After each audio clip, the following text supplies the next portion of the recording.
Hello, everyone. Hello, welcome. I'm just going to give it a minute and let everybody come in. I do ask that everyone just starts muting themselves. Even though I know a lot of people have great Zoom etiquette, please just mute yourselves while we're letting everybody in.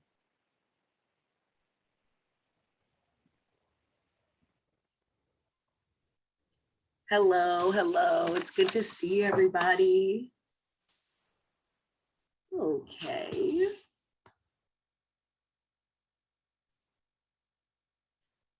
All right, so just a few things. First, I just want to let you guys know, thank you for all coming and joining us and spending this evening with us to learn more about the advocacy that we'll be doing. This event is to begin a series of events that will lead to our Capital Action Day that is February 15th, 2022. And as for tonight, we are recording this. Just so you know, and we did put on the transcript at the bottom. So just a few housekeeping things. If you would like to move the transcript because it's in the way, you can grab it and move it to any part of the screen. There are also some options on the bottom, depending on how big or small your screen is. You might have to click more, but you can also hide the subtitles if you would like, and there are some additional settings there if you need them. Okay. So again, my name is Tamara Walker. I am the policy coordinator for the chapter, the NSAW New York State chapter. Our policy director, Evelyn Williams, she will be joining us very, very shortly. I'm just going to do a quick introduction and let you guys know what's going to be going on tonight. Okay.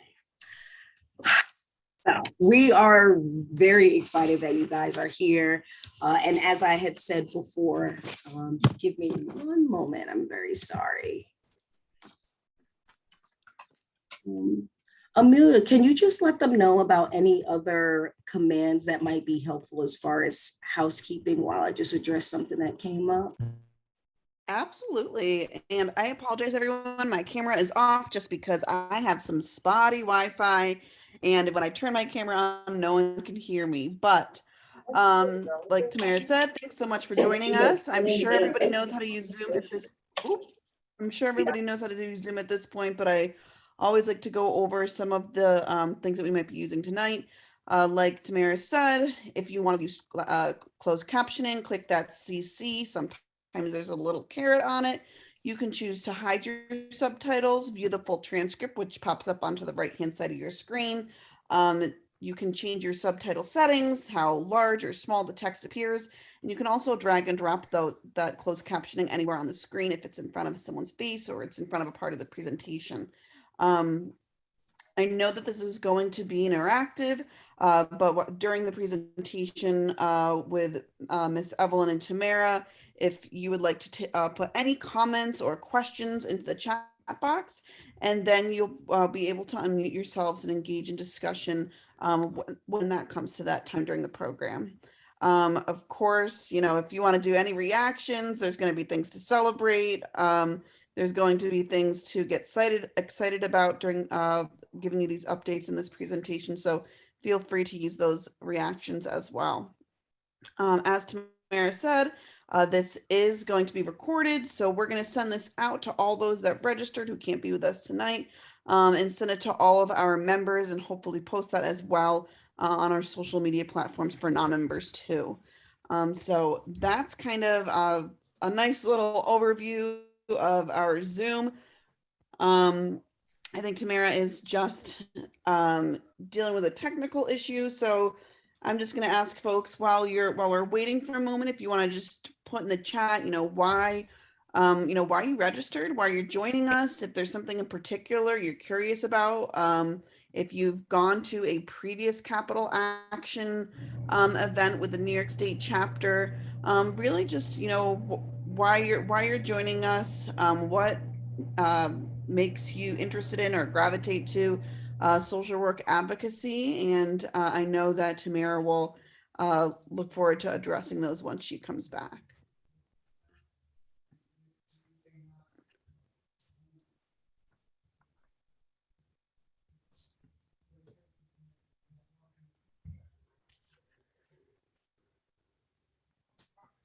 지금 응? 응? 응?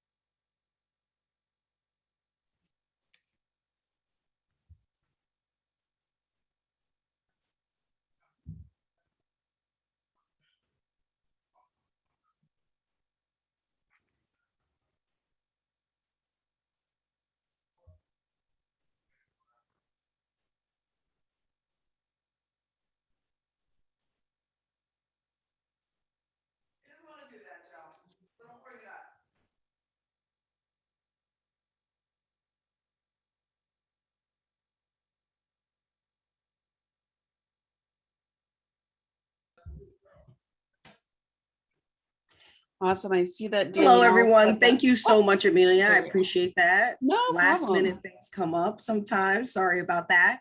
So we acknowledge that we've actually did find a discrepancy, that we did have it posted as 5:30, but there is a part of our notification that is posted that says that we're going to start at 6 o'clock. So how we're planning to address this is that what we're going to do is we're going to simply just break for about 5 minutes. So I really, really appreciate everybody's patience. If you could just bear with us for a second.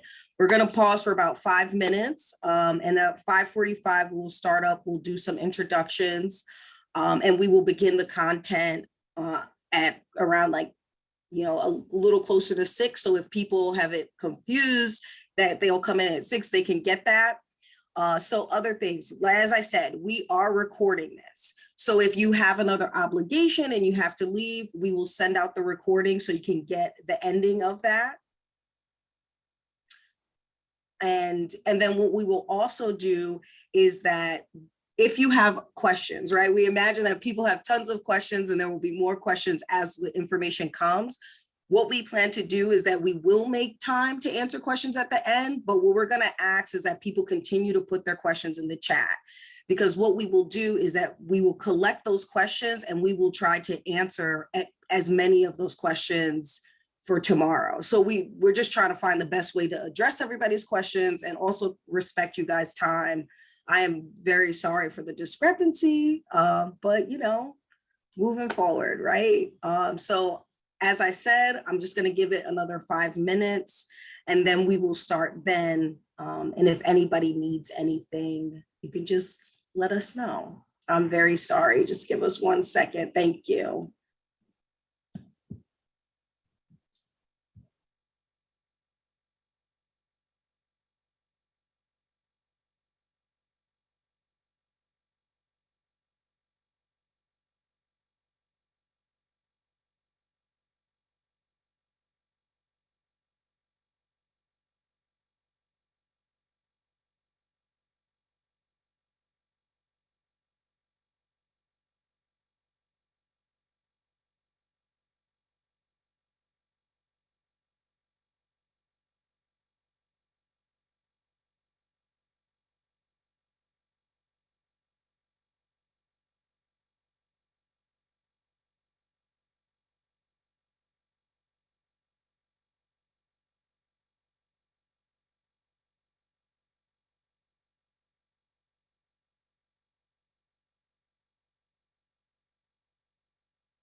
Hello, everyone. As again, like I said, I am so sorry for the confusion, but we will be resilient and move forward.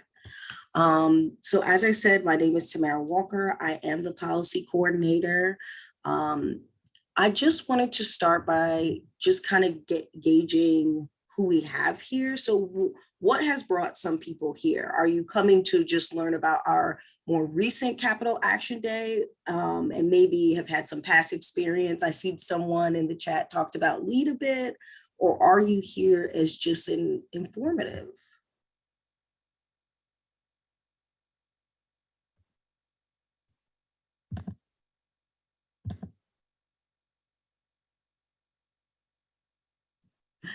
Yeah, let's see. I mean, I can talk. I don't know if anybody else is here, but I mean, I'm a MSW student at Albany. I found out about it. Y'all had a presentation like a week ago. And I am very interested in advocacy. I'm actually planning on applying for the internship in my year 2 at NASW. So come to. Thank you. Yeah. No, thank you for that. That is great. And this will be a great opportunity to get some of that experience, and even gives you just an opportunity to interact with the chapter a bit more. So that can be a very great experience. So thank you for that. Thank you. Any other specific things people are looking for tonight?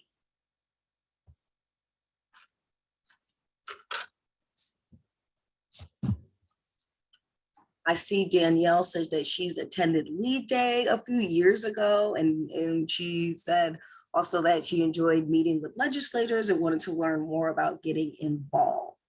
And yes, that is very similar. Our Capital Action Day is very similar to the LEAD Day that happens. LEAD is focused more around students. Okay, so Danielle also said that that they're very interested in policy work, so that is really great.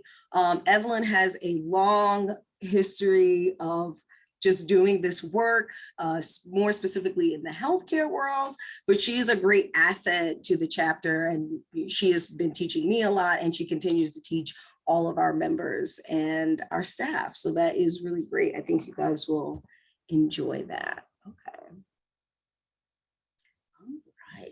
All right. So I'm just waiting for everyone to come on.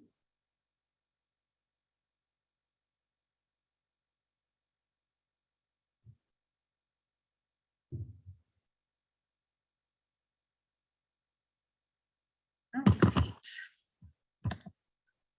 So I can definitely start by at least, I'm going to put some of the agenda points in the chat so you guys can at least take a look at that. I'm also going to place the link to the toolkit that we will briefly go over as well.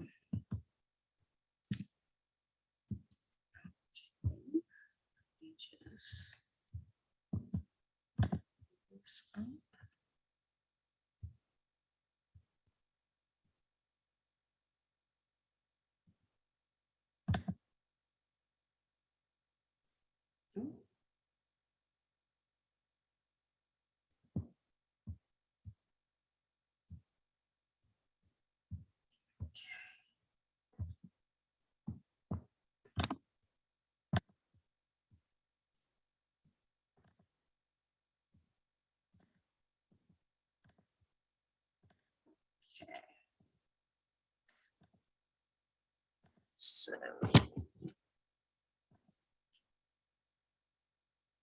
okay. So these are the points that we are going to be going over through the night. As I said, we will address each of these here. Let me also pull up the link for our toolkit because we will briefly go over that as well. We always do recommend that people check out the toolkit when they can. There's some nice videos that are a part of it. There's some other clickable information that you can get in. It's just a very helpful tool with a lot of great information all in one place. So whether you have you have a considerable amount of knowledge if you have a lot of knowledge about policy already, it can be really helpful just maybe identifying some local information, bringing you straight to certain websites and things like that. Okay, so I just put in the chat, that is the link to the toolkit. We will go over that, but if you want to take a look at it, you very much can. As I said, I recommend that you do review it again, even after this, if you want to take a closer look. Right.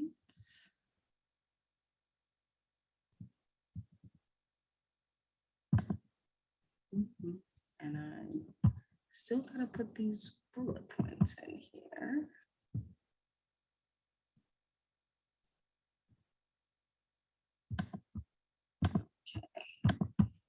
There we go.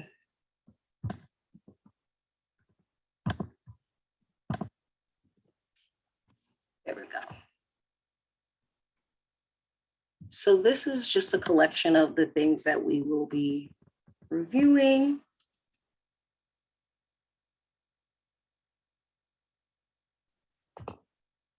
Okay.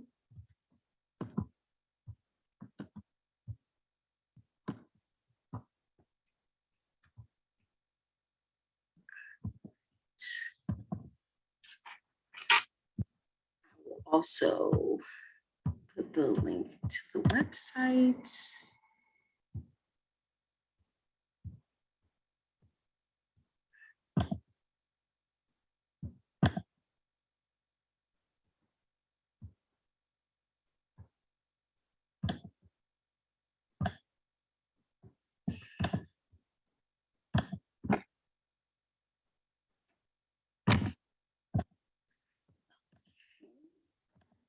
In addition, I'm gonna add this here.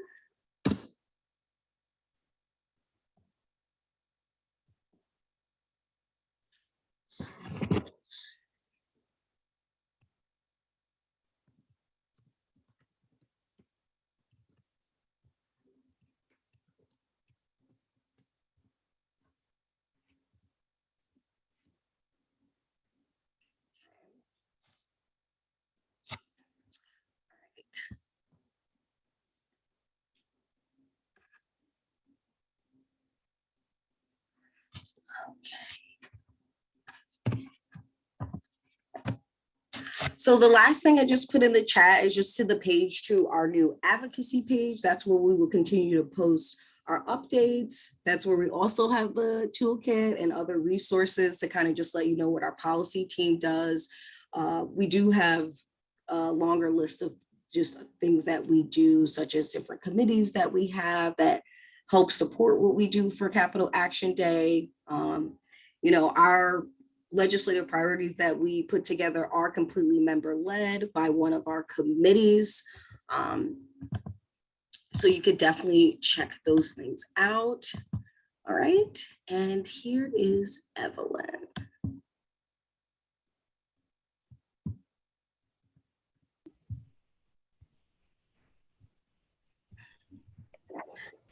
Hello, Evelyn.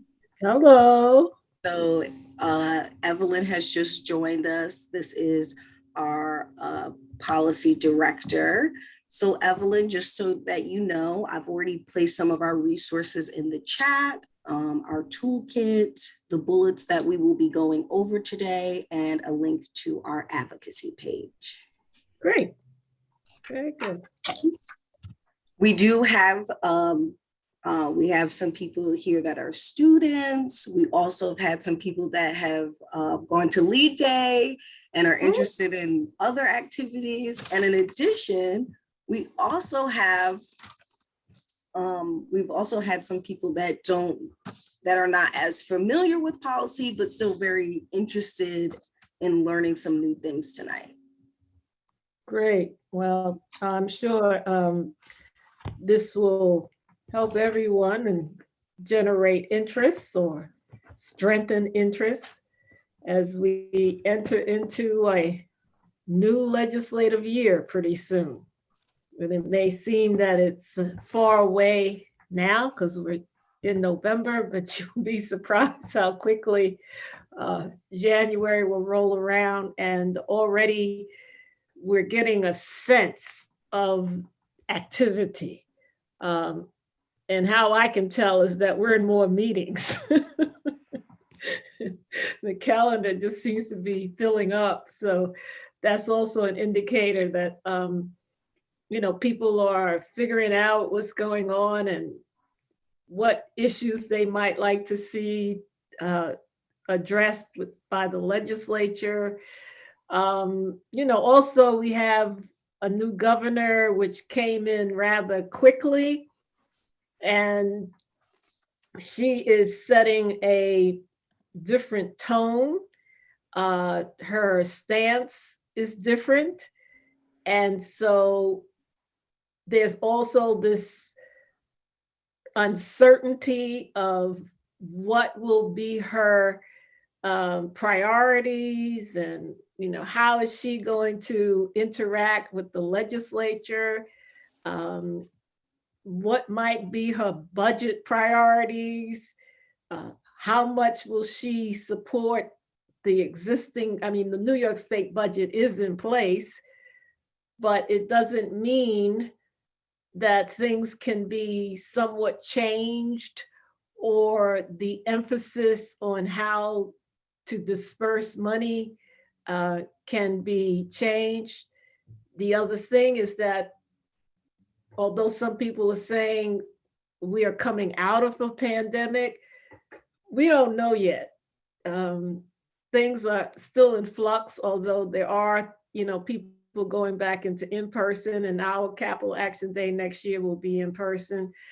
But you just don't know what might happen. So I think that's another part of all of this related to even the budget, because while the money is there now, if there is a rollback related to lockdowns or semi-lockdowns, that's going to impact the revenues.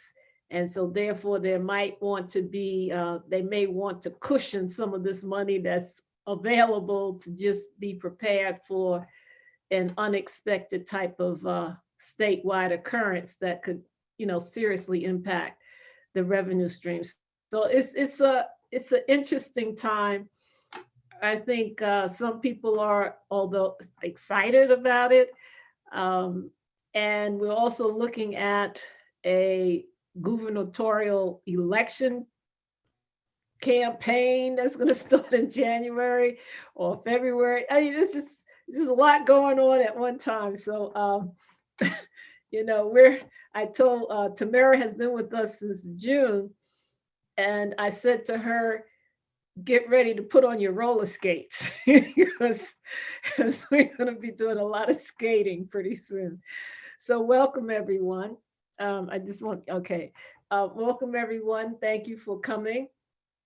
This is the beginning of 4 webinars that we're going to be doing as a way to prepare all of us for the Capital Action Day. But the Capital Action Day is one day, but that does not preclude that we may be having meetings with legislators before the Capital Action Day. And definitely, we probably will be meeting with legislators after Capital Action Day. So this is a sequencing for us to get an understanding of the flow before it all starts, so that, we have here talking about becoming a champion. And one of the aspects of this is that there's 2 of us as staff people in the policy section, but we also have 2 interns, so we say 4. And we will not be able to have our eyes and ears on everything. It's just not possible.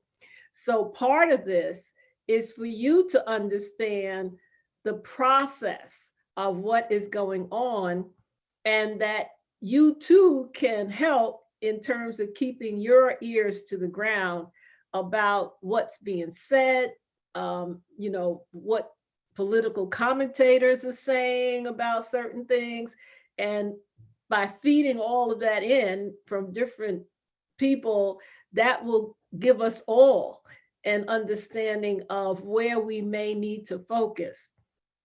We are starting out with identifying the legislative priorities for coming from the chapter's perspective right now, but this is a preliminary setup, and we'll be talking more about that in January. But then we have to wait for the budget and to hear what the governor is proposing. We also will need to hear what the legislature is potentially proposing.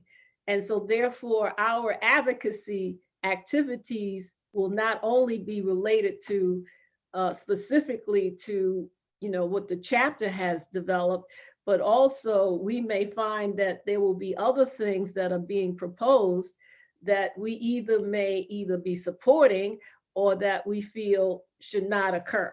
So it's going to be that two-part type of process that is going to come together by February, and then it's movement all the way through March into perhaps May and June. It all depends on what the issues are. So starting out, I have as the agenda, the first thing is an overview of the legislative session. So the legislative session itself will start, I was looking at the calendar, so they haven't really announced it as yet, but generally the legislative session starts the first week after the first. So it all depends, and depending, the session may start on a Wednesday, sometimes it starts on a Thursday. Somewhere in there, the legislative session will start. And the timetable of the legislature specifically is that once the session starts, it goes from January until the second to third week in June. And that also depends upon how much work the legislature has to do. There are two main sections of the legislative session. The first part is from January till March 31st. That part, the central focus is around the New York State budget. But there are other pieces of legislation that also may be coming up during that time, which are very crucial either to the budget itself or that the legislators just want to make sure that these pieces of legislation get passed by the end of the budget cycle. Now, some of that may be because of negotiating behind doors, et cetera, whereby legislators will say, okay, we will approve these budget lines at this amount if we can get this other piece of legislation passed and get support from the governor, that the governor will sign the bill once it is passed. So sometimes you have this sort of linking going together, but I just want to say for your understanding of the process that the first part is once the governor, and I'll get into that, once the governor does the state of the state, but look at January through May 31st, the primary concern is to develop what's called budget proposals, whereby they will drive the actual development of the New York State budget. And there are three budgets. The governor sets up her budget, the assembly sets up their budget, and the Senate sets up their budget. So you have three budgets. And those budgets, well, the governor's budget comes first in January. The Assembly and the Senate, their budgets are generally finalized by the second week in March, somewhere in there. After you have those three budgets, the last week in March, governor, the head of the assembly, and the head of the Senate go into closed doors. They go in, I would say retreat. They go into lockdown. And the three of them hammer out, because you got three budgets. And so that's where the serious negotiation happens between those three in coming out with a single New York State proposed budget. It's not finalized yet. It's just that they bring the three budgets together. And then you have the final draft budget. That draft budget then has to go back to both the Assembly and the Senate, and both have to pass the state budget. By New York State law, the budget is supposed to be passed by midnight, March 31. Now, there have been years when it's been well into the summer, but oftentimes now that because of some, you have political fallback. If people, if they don't get the budget out, then that's taken into account when people start running for office or re-election. So there's really a strong emphasis to have this budget passed by March 31. There have been a few times when it's gone to like April 1 or April 2, but generally that's the corridor.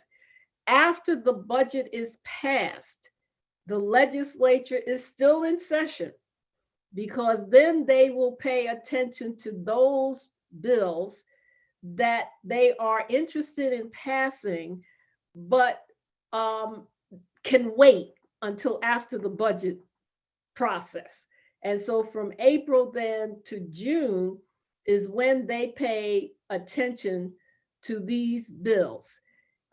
During the same time, the governor is beginning to sign legislation. As they're sending bills to her, she's in the process of signing. And then you have sometimes during this April through June, before the bills actually go to the governor, there's behind the doors, I'll say it in that way, but they're on the phone negotiating with the governor's office as they're looking at certain bills and thinking about passing them. Sometimes the governor will say, well, I'm not going to support this piece of legislation unless you change certain provisions. So then, once they understand the governor's position, then the legislature will think about whether or not they are going to change the provisions so that they can get the governor to sign.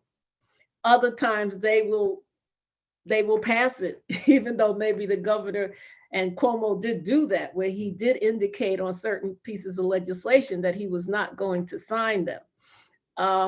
So that sometimes they're aware of that, and they will still pass the legislation.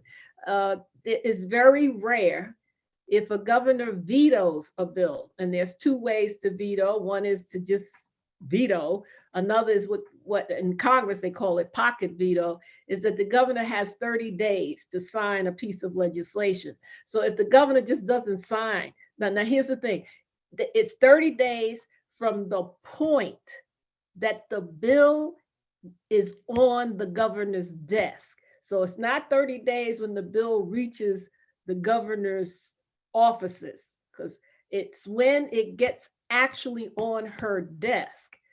From that point, she has 30 days to sign legislation. And after the 30th day, if she does not sign it, it's considered she has vetoed the bill. So that's generally the process. In June, like I said, around the second or third week, then the heads of both the Senate and the Assembly will then end the session. Now, there's two ways of doing it. They can officially end the session. So if it ends, the legislature does not, the Assembly and the Senate, they do not come back until 2023. However, there are circumstances where the governor can call the legislature to reconvene. even before January. And it has to do with certain situations. The governor can do that. Also, the heads of both the Assembly and the Senate, they too can call for a reconvening. Now, if the if both houses, the heads say, rather than saying we are ending the session has ended, if they say we are going into recess, then that means that if they say that, the legislature can come back at any time from July to the end of the year, because technically it's in recess. So that gives a opportunity for the majority leader and the speaker to then call members back. And here's the thing: if they call members back, they have to come back. It doesn't matter where they are in the world. If it's in recess and they call the legislators to come back, they have to come back. So that's generally the legislative process. And so I gave you the timetable and and let me just add in here, the governor's in office year round. So that's a little different. However, the governor, let's say it this way, the governor, in terms of this legislative timetable, the governor is following that timetable too, in relationship to the legislation and the passage of legislation and the budget. So the January through March is really a high intensity time for both the legislature and the governor's office. Now, after the budget is passed, the governor then is focusing on, signing bills, as well as if there are components in the budget that are linked to the governor, initiatives that the governor wants to enact. The governor will start that process because now the budget is passed, the money is available. So now the governor will be focusing on either bringing the necessary people together. If they already have that infrastructure, it will be about, setting up the procedures and a timetable on how they're going to begin these initiatives. And perhaps, well, usually these initiatives are 2, 3, 4 year types of projects. So it will be about, starting these things up. So that's generally the flow until June. And then, the legislature leaves. Now, partially why this is a schedule where they do leave in June is that every other year is an election year. So when the legislators leave in June, they're going back to their locations to begin their campaigns, or to now really activate their campaigns and to do the campaigning all the way into November. So it's recognized that legislators need time to be able to do that work. And so therefore, that's also why they are not, they are not in session during these months unless there's an emergency. So that's the flow of this process. The summer is more of a, I'm not going to say quiet, but it's more low key. First of all, people are on vacation and or just doing other things. So it's a time where unless there's some really how can I say, you have maybe some advocacy groups that have been really working at trying to get some pieces of legislation through, and perhaps they have not been successful as yet. Or perhaps, like with the less is more, for instance, legislation, what can happen is that the bill is passed and the bill gets to the governor's office, remember what I said, to the office, but it's not on the governor's desk yet. And so the bill is in the governor's domain. However, it's still in limbo. So sometimes you'll see in June, May, June, and maybe even July, where advocacy groups are still in high gear because they want to, one, ensure that the governor will sign the legislation.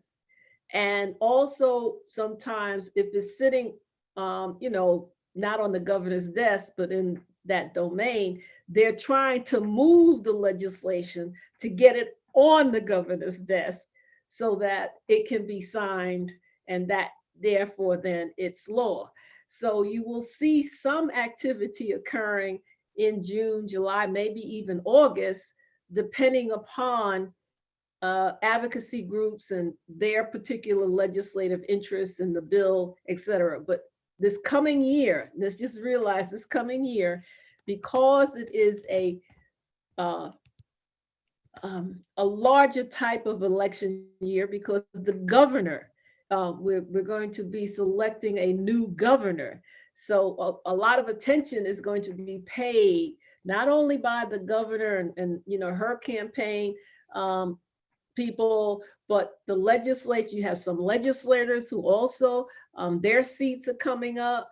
There's a concern about maintaining the Democratic majority in both chambers. So even though some Democrats may not be running themselves, they're going to be active in ensuring that they can still maintain the majority. So they'll be helping other people.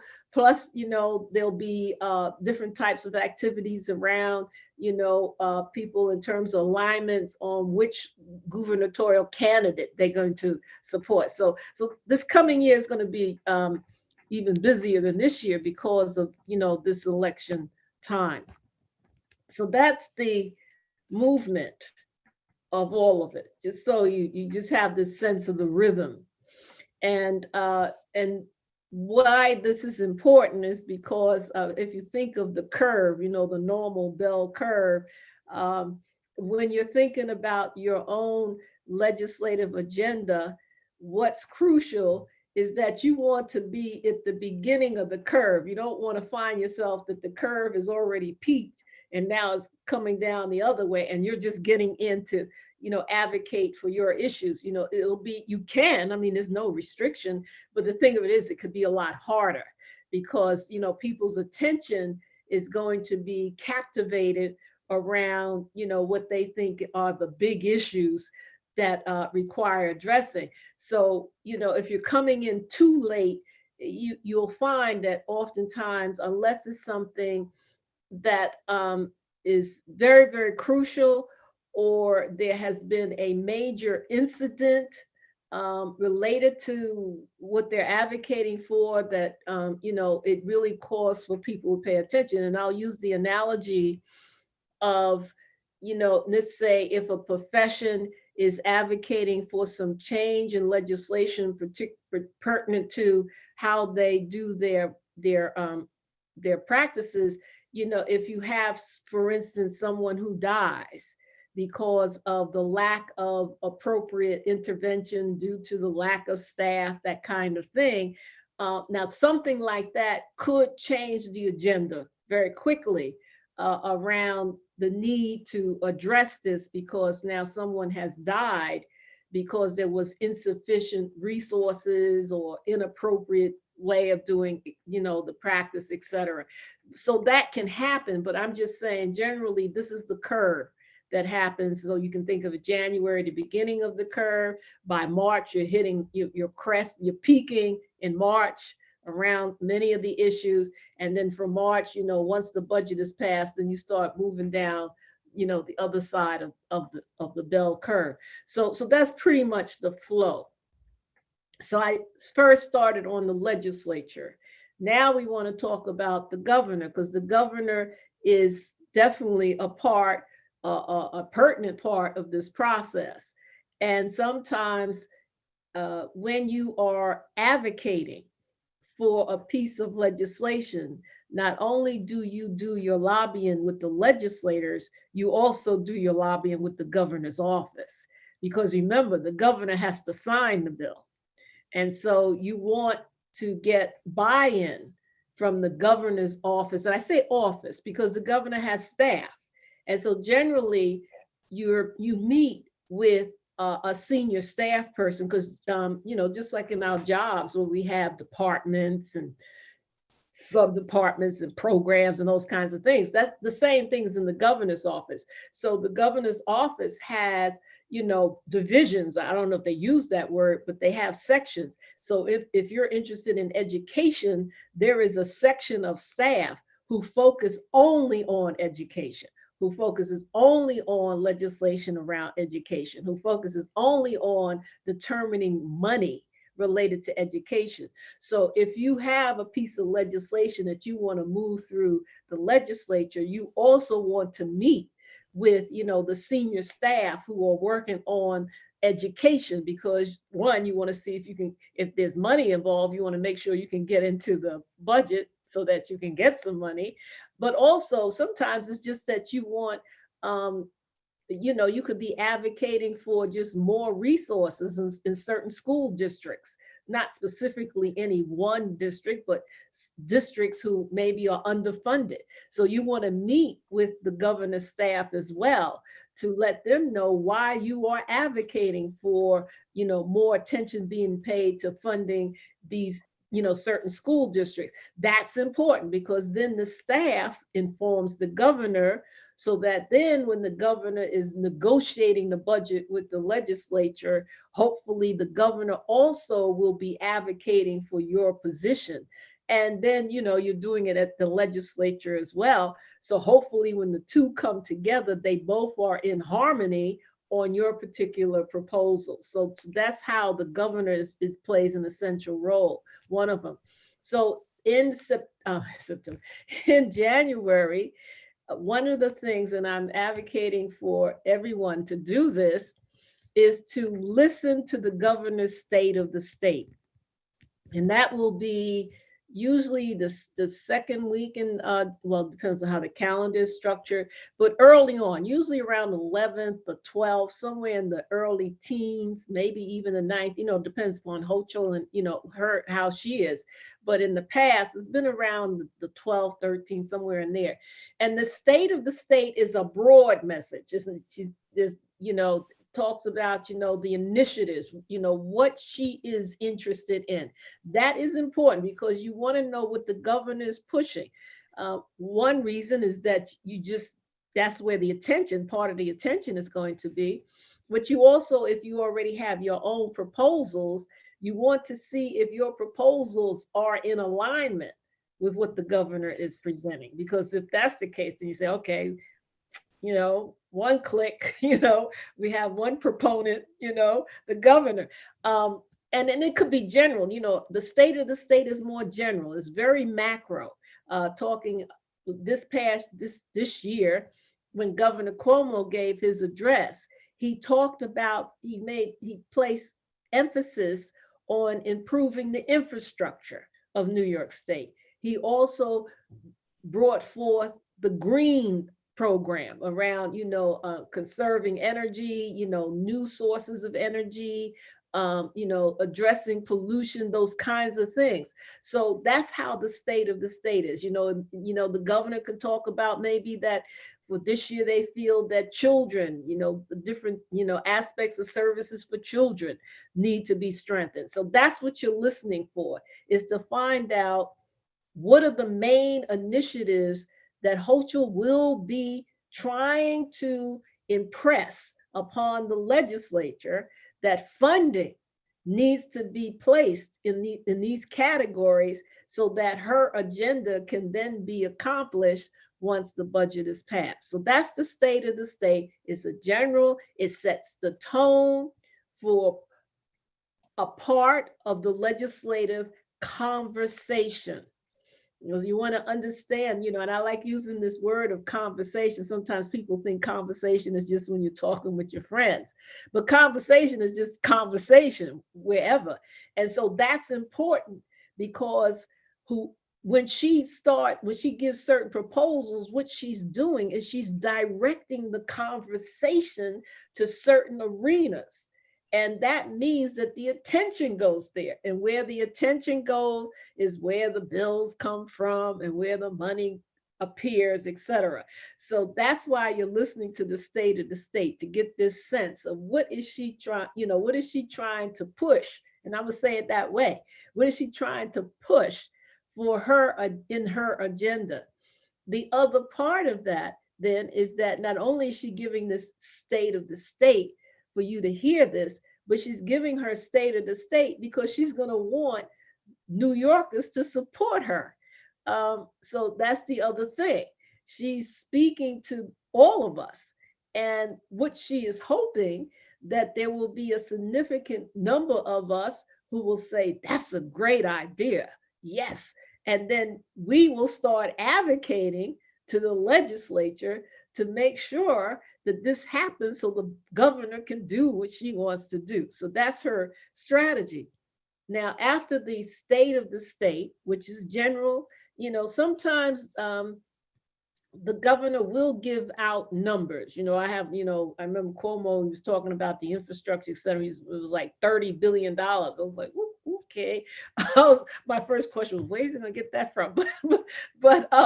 And you got to think like that too when you hear these numbers, and you got to ask questions. Well, where's it gonna come from? Because that's money, so it has to come from somewhere. But you'll get that. But it's just something to trigger in your own consciousness about these numbers and asking, if we're going 30 billion this way, is that going to take money from another category that we're interested in? Because that can happen. All right. So if people say, well, let's go this way, and you only have but so much money in the pot, then that means other pots are going to have to be reduced in order for this to happen. So that's the other thing that people listen for is, okay, are they moving away? Let's say, are they moving away from human services and paying attention to the need for increased resources in human services? And are they getting into buildings and, wiring and, infrastructure kinds of things that will then impact negatively on the human service world? So that's the state of the state. Now the speech, which is usually I'll say the last week in January, but it's usually like 24, 25, somewhere in there, depends upon. And again, the calendar will show up and we'll know when all these dates are going to be. They're not up yet. The budget presentation, the governor makes the budget presentation to the full legislature. So it will be televised, it's live. And the other thing about both the state of the state and the governor's budget proposal presentation is that they will be live streamed and they do remain on the website for some time. Sometimes you can actually go back and hear Governor Cuomo. In fact, I was looking at a few weeks ago, I saw that his state of the state is still on the website. So it's not something that you have to listen to it the day that is being presented, but it is available to everyone. So that will not be a difficult process for you to access that information. But I'm encouraging people to at least listen to it by the end of January or the beginning of February, because that will give you some awareness. It'll give you an awareness of what potentially now is going to be happening in the legislature. Okay. This doesn't preclude other things aren't going to be happening.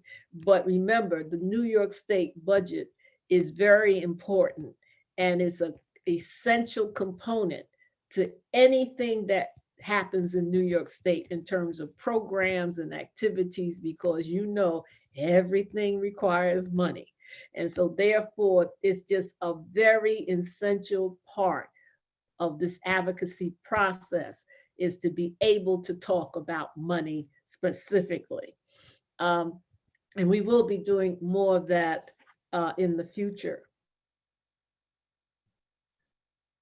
So then the process of passing legislation. So you have a number of different trajectories on how that can happen, okay? I may need to make notes. I don't skip any. I may skip some, but I can always bring it back later. One of the things, let's do the simple first.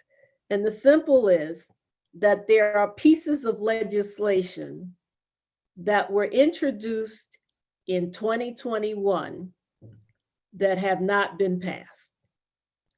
Some of those pieces of legislation are sitting in committee, but there has been no activity on them because people's attention went on to other things.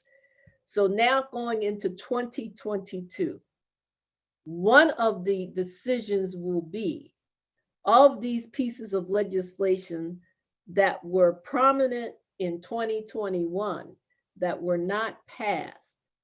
Are they going to pay attention to them in 2022? The question is, will the committees then place these pieces of legislation that was in 2021, will they place it on the committee's agenda for 2022? So when we think, let me back up.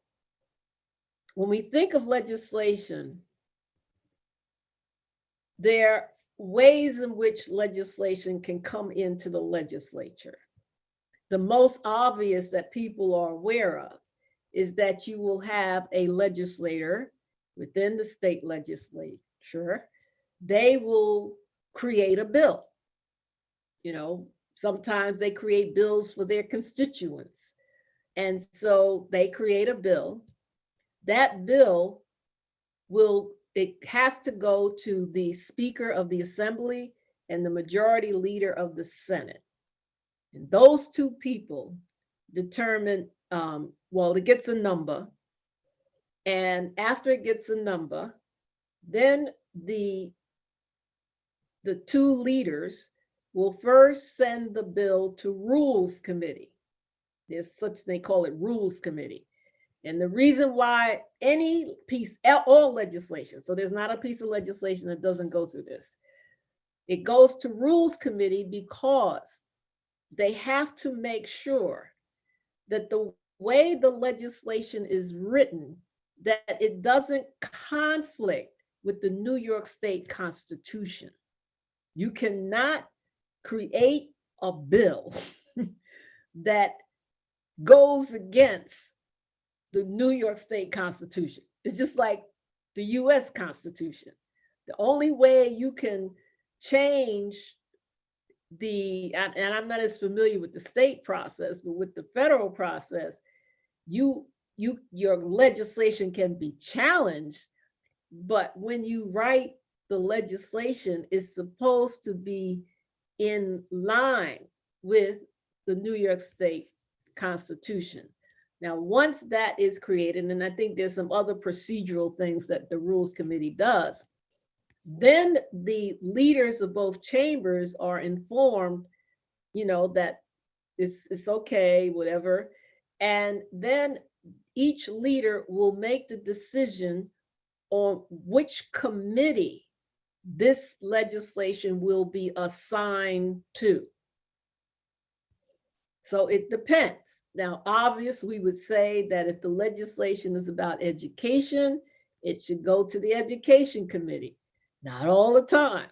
Sometimes you think it goes into education, but others, the way the leaders see the legislation, they may feel it needs to go into health, or it may need to go into mental health. It all depends. But the bill then will be assigned to committee. But here's the other power that the leadership has in the legislature. They can also decide not to send the bill to committee.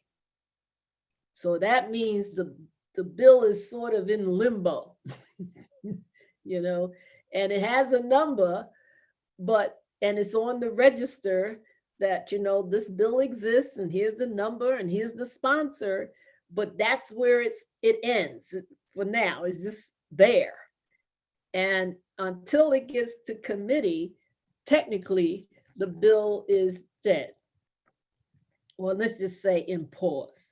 And you do have bills that have been introduced that have been sitting in limbo for years. So this is not just a one-year process. You can have a bill that's been introduced on the books. And when you look at the date of introduction, it was 5 years ago, 8 years ago, and it's still there. And that's a political process too, just to get the bill from being in, almost, stratosphere kind of thing, and trying to get it out of that and getting it into committee. Why? Because the activity of the bill really starts when it hits committee.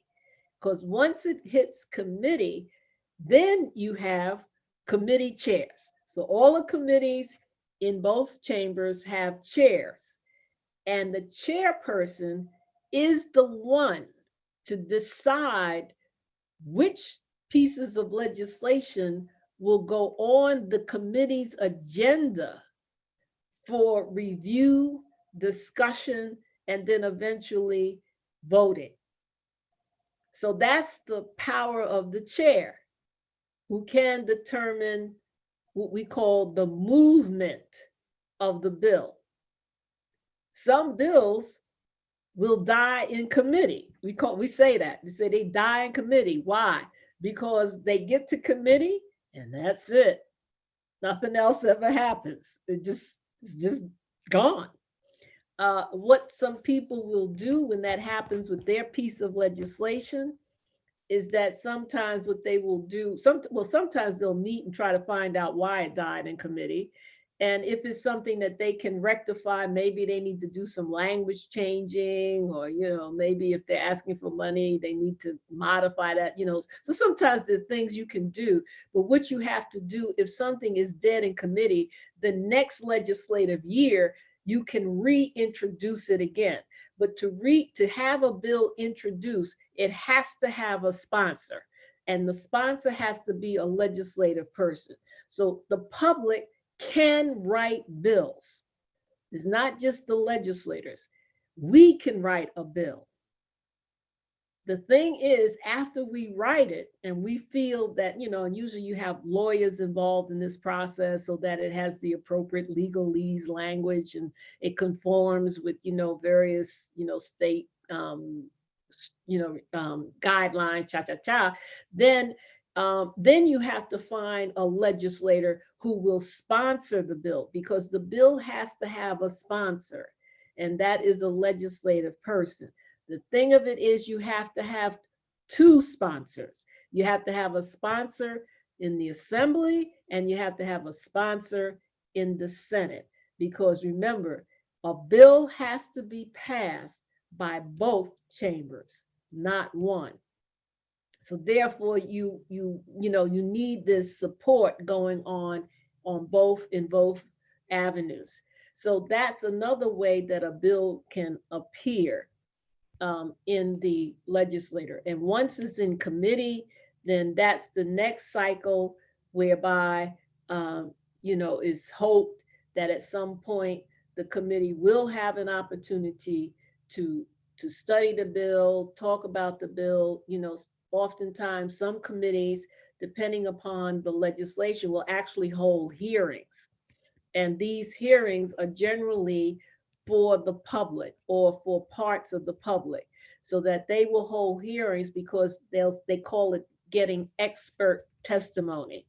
And what they're looking for is they want to find out what is the impact of this legislation and on what population groups will be impacted, either being a negative impact or a positive impact.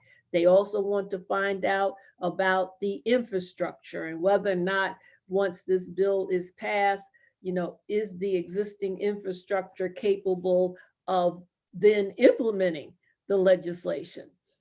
So there are hearings that will go on. Sometimes the hearings start as early as in January.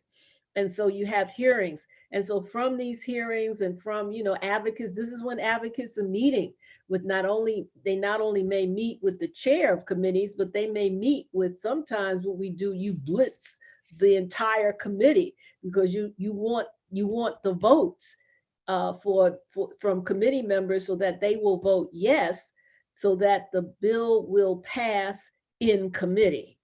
It has to pass in committee first. And then once it's passed in committee, it goes back to the leadership of both chambers. And it is the leadership then that will make the decision on whether or not to put the bill on the agenda for the full chamber. If the leader puts it on the agenda and the legislators are advised of which pieces of legislation are going to be presented to the full chamber, and usually the legislators have a 3-day window from the time of the announcement of the piece of legislation is going to come, it's going to be heard at the full chamber.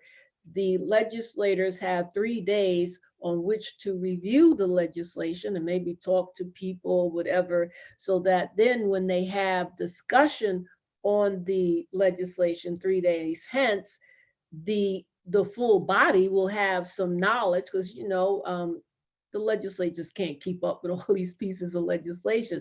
So once now they have some time, and usually when I say the legislators, really their staff. It's the staff that really does the analysis of the legislation. We'll talk to the representative about, the pros and cons and, whether it's going to impact their constituents or not, and all those kinds of things. So that then when it hits the floor, the legislators can participate. Sometimes, the bill will come up for vote. Sometimes it may have to go back to committee because there are aspects of it that they feel are not ready yet for voting because it's still nebulous. Sometimes they'll vote against it right away, and by the way, I'm giving you a linear type of presentation on this, but this is part of what I talked about, the conversation. People are negotiating on their bills 24/7 in a way, so I'm giving you the structure of how the bill is moving, but that doesn't preclude that people are talking to other legislators well before the bill comes either in the committee or hits the floor, because they're trying to get, a cadre of people who are going to be supportive of the bill that they're sponsoring. And so this is part of all of that legislative activity that goes on from January into June. It's the meetings and being in the halls and things like that. And that was one of the differences about the pandemic, was the impact on the interaction between legislators, because now you were forced to just deal with these type of interactions virtually, whereas in a in-person environment, people will meet in the halls, people will meet, down in the lunchroom, oh, there's so-and-so, let me go over and speak to them about this bill now that I see them. The proximity is so different, so that you can then talk to people, I won't say off the record, but you can talk to people about what about this bill that you're interested in, and you can see, and you can hear their comments, and they can say, well, I'm not really interested in this, or they can say, well, yes, but how does this benefit my constituents? You see what I mean? It's that kind of thing that goes on, just like we do, in our worlds. We talk to people about ideas, or in the same agency to get interest and support. So that is that movement that occurs, and that, again, that continues all the way into until the session is over. It may still continue with the governor even after June.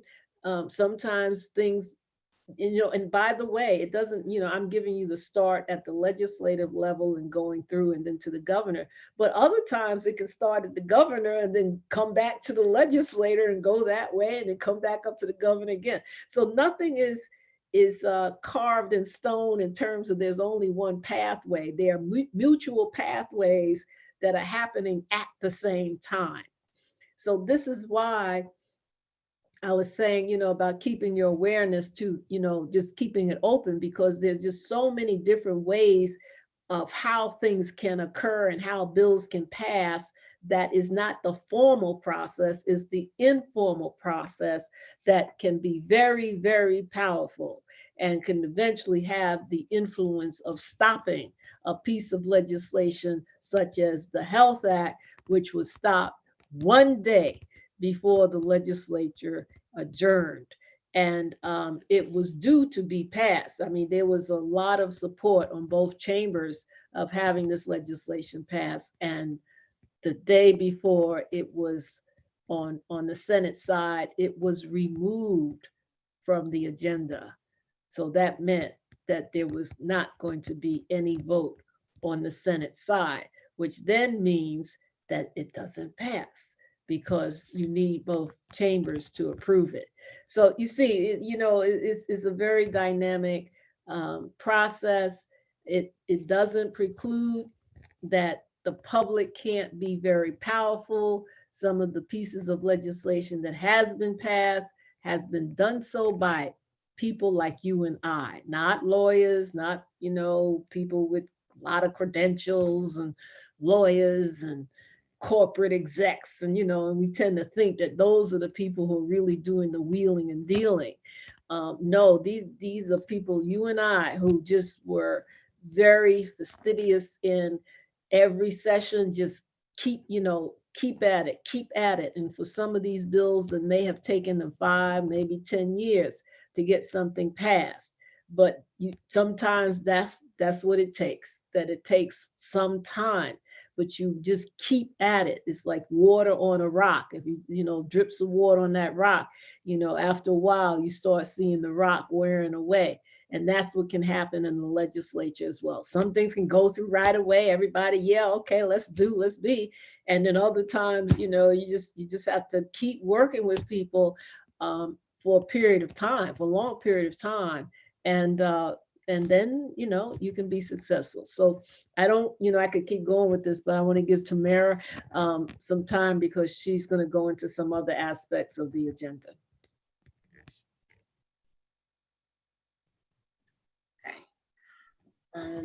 So in the essence of time, I'm gonna just shorten it a bit, but if you have any questions, I do encourage you to put them in the chat. As I said, we will be answering questions. It is very important that we get to everybody's questions, even if we have to take the question and we get to it tomorrow morning, we will get to your questions. So first, Evelyn did point out a lot of points as the process of the passing of the budget. Some main things that you should know about the budget is, just as she said, that process really does begin with the state of the state. And then very soon after, what happens is that the governor will produce an executive budget. And that will be her version of what she would like to see happen.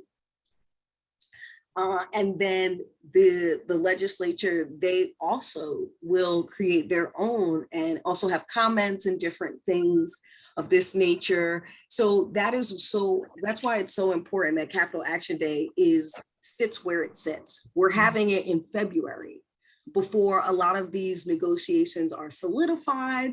And that's really important so we can have some influence. As we said, that's going to be February 15th. That's going to be on a Tuesday, our Capital Action Day. So then what happens is really the goal is to get to April 1st. So April 1st is the deadline for the budget. In New York State, it is required that we pass the budget on April 1st, and it has to be balanced.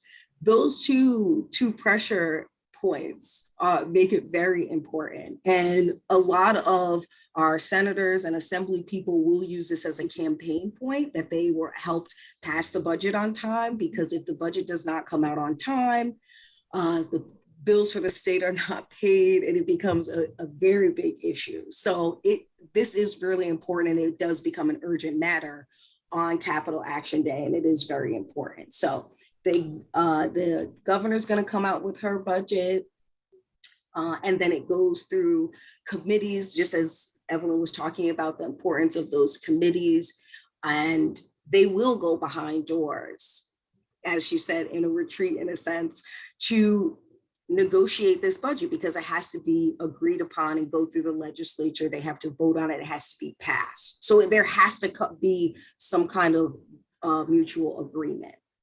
So those are some of the major points about the budget. The next point that we are going to talk about is what is the difference between legislation with fiscal impact and administrative only. So the main points about this is that fiscal impact is very similar to what it sounds like. Fiscal has to do with money. It also can be called a budgetary impact. So the bills that have this distinction, and they are given these distinctions, a fiscal impact has to do with money moving in one direction or another. And that has to happen before the budget, as we said, because we need it to be balanced. That's one of the things that is required. So there can be a little more pressure to get those taken care of before that April 1st deadline, keeping in mind the session doesn't end until June. And administrative only, they don't have to be passed by April. So it can be a little less pressure, but depending on what the bill is about, they can hold off till after the budget. An example of this may be something that addresses the change in language. So if the word people is used, and that may not be very clear. So a legislation may be looking for more clarity in who these designated people are in a law, so clarity. Another great example has to do with just administration. So the operation or the creation of an oversight board. That doesn't have to do with money, that has to do with an operation or a function. So it can wait.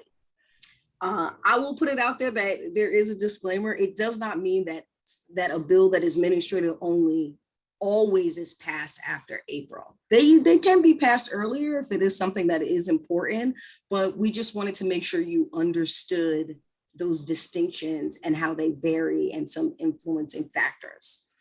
The next thing I'm going to do is go through the toolkit that we did pull up. So I won't go into it in detail. I just want you guys to be able to see it and point out some important factors in that. So I'm going to go through that quickly so that we can give a moment for if there are some questions. So let me make this bigger. Okay, so if you click the link that I put in the chat for the toolkit, and as I had said, this is also on our website. So this is the toolkit here, right? This is the main page of it. On this page here, we do have some clickable, just gonna move this out of the way. We do have some clickable pictures here. So I know the next bullet is about finding your representative. One thing that's great about the toolkit, it's right in here. Where it says find who your representative is, you can click this and find out based on your address. So we give you the link directly to this. This goes through all levels of government, which is another reason why this is a great toolkit. We have this really great graphic here that does a great job of just explaining the interactions of the different levels. Talking about local levels, there is a lot of power just within your local level government. Because that is a level where a lot of decisions are made. So we did put that on there, though we typically do address state level legislation. This is just a listing of all of the counties within New York State, and each of these counties you can click, they will direct you to the link to the county page of each of them. So you can click those to get to those websites. And again, this page then goes into county level government, some things that they do. All right. And then there's a nice listing of how you get in contact with the elected officials at that level if you need to address an issue at the local level. So we go through this at every level. So just like how that is for the county level, we have it then for the state. So this is a nice graphic just talking about the New York State legislature, how it is structured. So the Assembly, the Senate, Currently, the leader of the Senate is Stuart Cousins, and the leader of the Assembly is the Assemblyman Hesty. Okay. So then again, we have another listing here of the best way to get in contact with your legislature, whether they're in the Senate or the Assembly. And then also just a refresher about the federal level. We have our nice video here that some of you may recognize. But yeah, so when you check out the toolkit, you can go in and actually click it and look at these videos. And on our last page, we just provided tips for if you do have to communicate or meet with any legislators. And that is something we will go over more in depth at a later time, as far as the tips and how you can sit in a meeting, do's and don'ts that can be very helpful. So we will also do that as well. Okay. I just want to say something before you continue, Tamara, and that is there's actually a movement afoot, sort of quiet in a way, but a movement around, electoral power and the increasing the power role that each voter has, related to this whole structure, policy structure. And one of the things that there is a movement afoot is that there's an encouragement that we pay more attention to our local areas, particularly, the mayoral level, your local officials, because what they're saying is that really is the central point that eventually, feeds up to the state legislature. But when you look at the local level, there is a higher probability that the kinds of policies that you might be interested in, that you could see those policies actually coming to fore, more so at the local level than at the state level. And so we want to put more emphasis on the local level, become more engaged with the local representatives as a way then to, bring some more, connectivity, and as well as ability to maybe see some initiatives actually appear at the local level, which then will be the impetus then to begin to move it to, a much macro level. So we don't want to diminish the local level. We are going to be focusing on the state level, but since there are going to be some a lot of elections going on at the local level in next year, that we also want to pay attention to that as well. Thank you for that, Evelyn, because that is very true. So as far as the toolkit, like I said, it is essentially a guide. Many of the webinars, like I said, we will be able to have a larger discussion about what those meetings actually look like and how to conduct that. As I said, that tips page is only one page, but there is a lot more that goes into how we conduct these meetings and different roles that can be played and how to just have a successful meeting. So definitely please check that out. And also we do recommend that you reach out to your local representatives, your assembly person, your senator. One thing that I know that has come up as a question when we have these conversations is that sometimes people can be hesitant because of maybe, is someone a Democrat or a Republican or different things. But we always tell people that when we are doing this work, we don't want to pay as much attention to those lines because we all are working together. And once someone is elected, no matter which party they're in, they do represent everybody. And in that, they do present that they will be open, they will hear different sides to make the best choice for everyone. You are still their constituent. So we talk to everybody. We talk to everybody. We share that information. We advocate with everyone that will listen and to just be a part of that conversation, as Evelyn said, because that's what this is about. We are trying to create a conversation so people can hear us and know what social workers have to say about some of the priorities that we will have. And we look at our issues, some of, our issues just cut across. It doesn't matter Democrat or Republican. And I know that different parties have different, let's say, alignments, not alignments, but leanings towards various philosophies. Well, that's being said, but at the end of the day, if you look at some pieces of legislation, they have bipartisan support. So it's not to get into, just, well, if I'm on one side, but, this other person is not in the same party, we may feel, well, but when you're advocating, first of all, you don't have to say what you are. You don't have to say, well, I voted this way, unless you choose. I mean, it's not something that you have to say, what your political affiliation is, because what you're advocating for is the issue. And you want whomever's going to be in the seat, you want them to favorably support your position. So it's that kind of thing. And given that the people that we serve are, all, they're the full spectrum of a community. So that's how we present it. We're representing the people that we serve, and that's it. Would you like to just take some time to answer any questions people have? Maybe we could do one or two. I don't want to keep people too long. Yes.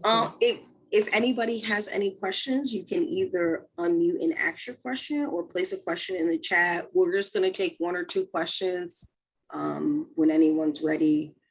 And I do encourage people to reach out. Even if you have a question after this tomorrow morning, you can always reach out to the chapter, and we address questions every day. We get emails.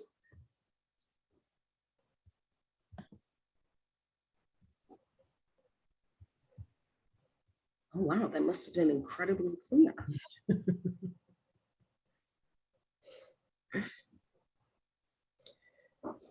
Okay.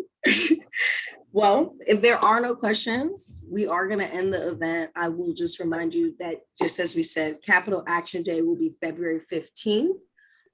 Do go to our website to continue to see our updates. We will also be sending emails to give you guys information, but this is going to be leading up to the day. We will be having these meetings with legislators, and we want you all to be a part of it. And we really look forward to that. So we appreciate you guys being here and being patient. We appreciate that. And we hope you all have a good night. Yes, have a good one. See you soon. Good night.